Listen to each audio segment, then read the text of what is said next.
स्वागत है आपका बी न्यूज नेशन में। मैं हूं आबिद हुसैन शेख। 12 साल चैत्रा लमानी पर हुए अत्याचार और हत्या का विरोध। पिछले दिनों 12 साल चैत्रा लमानी निडगुंदी गांव के करीब चिम्मलगी ग्राम में नाबालिग 12 साल बच्ची की मौत हो गई थी। शरीर पर जख्म और संदेही हालत में लाश मिलने पर कई सवाल उठ रहे हैं। गांव और परिवार का आरोप है कि इसके साथ जोर जबरदस्ती करके मौत की नींद सुला दिया है। घटना की सच्चाई सामने लाकर इसमें शामिल दोषियों को गिरफ्तार करके सख्त सजा देने की मांग को लेकर आज बीजापुर में बंजारा समाज ने डॉक्टर BR अम्बेडकर सर्कल से जिला अधिकारी दफ्तर पहुंचकर विरोध जताते हुए चैत्रा के दोषियों को पकड़कर इस मासूम और परिवार को इंसाफ देने की मांग की। अब तक इस मामले में कोई गिरफ्तारी नहीं हुई है। मामला निडगुंदी पुलिस थाने में दर्ज हुआ है।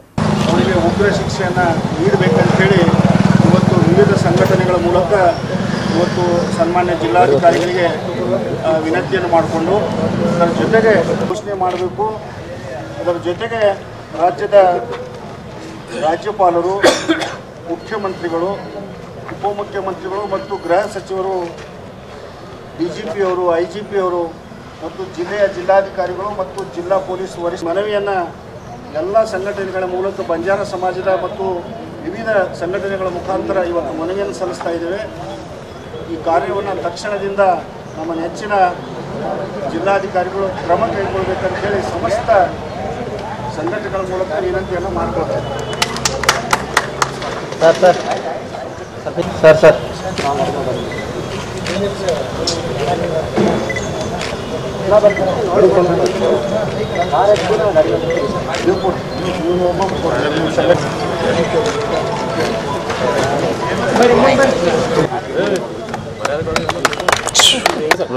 ಇವತ್ತು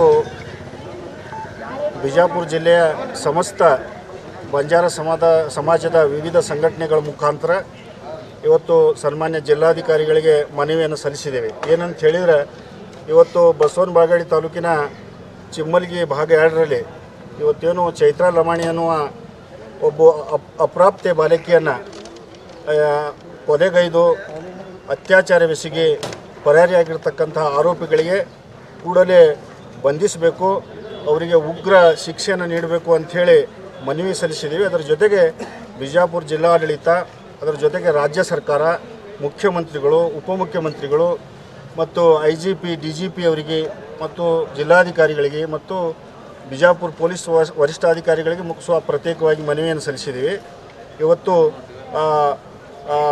ಇವತ್ತು ಏನು ಅತ್ಯಾಚಾರಕ್ಕೆ ಒಳಗಾಗಿರ್ತಕ್ಕಂಥ ಕುಟುಂಬಕ್ಕೆ ಇವತ್ತು 25 ಲಕ್ಷ ರೂಪಾಯಿಯನ್ನು ರಾಜ್ಯ ಸರ್ಕಾರ ಮತ್ತು ಜಿಲ್ಲಾಡಳಿತ ತಕ್ಷಣದಿಂದ ಘೋಷಣೆ ಮಾಡಬೇಕು ಮತ್ತು ಅವರನ್ನು ಬಂಧಿಸಿ ಶಿಕ್ಷೆಗೆ ಒಳಪಡಿಸಬೇಕು। ಇವತ್ತು 15 ದಿವಸಗಳ ಕಾಲ ನಾವು ಸಮಯವನ್ನು ನಿಗದಿ ಮಾಡಿ ಕೊಟ್ಟಿದ್ದೀವಿ। ಒಂದು ವೇಳೆ 15 ದಿವಸದಲ್ಲಿ ಆರೋಪಿಗಳು ಸಿಗದೆ ಹೋದರೆ ಜಿಲ್ಲೆಯಾದ್ಯಂತ ರಾಜ್ಯಾದ್ಯಂತ ಉಗ್ರ ಪ್ರತಿಭಟನೆಯನ್ನು ಇವತ್ತು ಎಲ್ಲ ಸಮಾಜದ ಮುಖಂಡರುಗಳು ಸೇರಿ ನಾವು ಮಾಡ್ತೇವೆ ಅಂತ ಹೇಳಿ ಇವತ್ತು ಜಿಲ್ಲಾಧಿಕಾರಿಗಳ ಮುಖಾಂತರ ತಮಗೆ ತಿಳಿಸಲಿಕ್ಕೆ ಬಯಸ್ತೇನೆ। ಅರ್ಜುನ್ ರಾಠೋಡ್। ಚೈತ್ರಾ ಲಮಾನಿ ಅನ್ನುವಂಥ ಮುಗ್ಧ ಬಾಲಿಕೆ, ಬುದ್ಧಿಮಾಂದ್ಯ ಬಾಲಿಕೆ ಮೇಲೆ ಅತಿ ಕಠಿಣವಾದ 4 ಕಾಮಿಗಳಿದ್ದಾರೆ। ಆ ಕಾಮಿಗಳು ಒಂದು ಚೂರನು ಆ ಮುಗ್ಧ ಬಾಲಿಕೆ ಇದ್ದಾಳನ್ನೋ ಒಂದು ವಿಚಾರವನ್ನು ಮರೆತು ಆ ಒಂದು ಕಂದಮ್ಮದ ಮೇಲೆ ಅತ್ಯಾಚಾರ ಮಾಡಿ ಅದನ್ನು ಸಾರಿ ಹೊಡೆದಿದ್ದಾರೆ। ಅದಕ್ಕೆ ತಮ್ಮಲ್ಲಿ ಜಿಲ್ಲಾಧಿಕಾರಿಗಳ ಮುಖಾಂತರ ನಾವು ಎಲ್ಲ ಸಂಘಟನೆದವರು ಮತ್ತು ನಮ್ಮ ಬಂಜಾರ ಸಮಾಜದ ಗಣ್ಯಮಾನ್ಯರು ಎಲ್ಲರೂ ಬಂದು ಇದನ್ನು ಮುಂದೆ ಏನು ಮಾಡಬೇಕು, ಇದಕ್ಕೆ ಈ ಹುಡುಗಿಗೆ ಏನು ಅನುದಾನ ಕೊಡಬೇಕು ಅನ್ನುವಂಥದ್ದು ಅವ್ರ ತಂದೆ ತಾಯಿಗಳ ಮೂಲಕ ತಿಳಿಸಿದ್ದಾರೆ। ಇದನ್ನು ಮುಂದೆ ಅವರು ಕೊಡಬೇಕಾಗಿದ್ದು 25 ಲಕ್ಷ ಅಂತಂದಿದ್ದಾರೆ। 25 ಲಕ್ಷ ಕಮ್ಮಿ ಆಗುತ್ತೆ ಅಂತ ನನಗನ್ಸುತ್ತೆ। ಯಾಕಂದ್ರೆ ಒಂದು ಮುಗ್ಧ ಜೀವ ಅದು ಮುಂದೆ ಹೇಗೆ ಬದುಕ್ತಿತ್ತೋ ಏನು ಮಾಡ್ತಿತ್ತೋ ಗೊತ್ತಿಲ್ಲ, ಆದ್ರೂ ಈ ಥರ ಮಾಡಿದ್ದಾರೆ। ಅತಿ ಕಠಿಣವಾದ ಶಿಕ್ಷೆಯನ್ನು ಅವರಿಗೆ ಕೊಡಬೇಕು ಮತ್ತು ಇದನ್ನು ಅತಿ ಶೀಘ್ರದಲ್ಲಿ ಇದನ್ನು ಜಾರಿಗೊಳಿಸಲಿಲ್ಲ ಅಂತಂದ್ರೆ ಅತಿ ಉಗ್ರವಾದ ನಾವು ಹೋರಾಟವನ್ನು ಎಲ್ಲ ಸಮಾಜದವರು ಅಥವಾ ಎಲ್ಲ ಸಂಘಟನೆದವರು ಕೂಡ ನಾವು ಮಾಡ್ತೀವಿ ಅಂತ ತಮಗೆ ಹೇಳಿ ಬಯಸ್ತಾ ಇದ್ದೇನೆ। ಶಾರದಾ ನಾಯಕ್।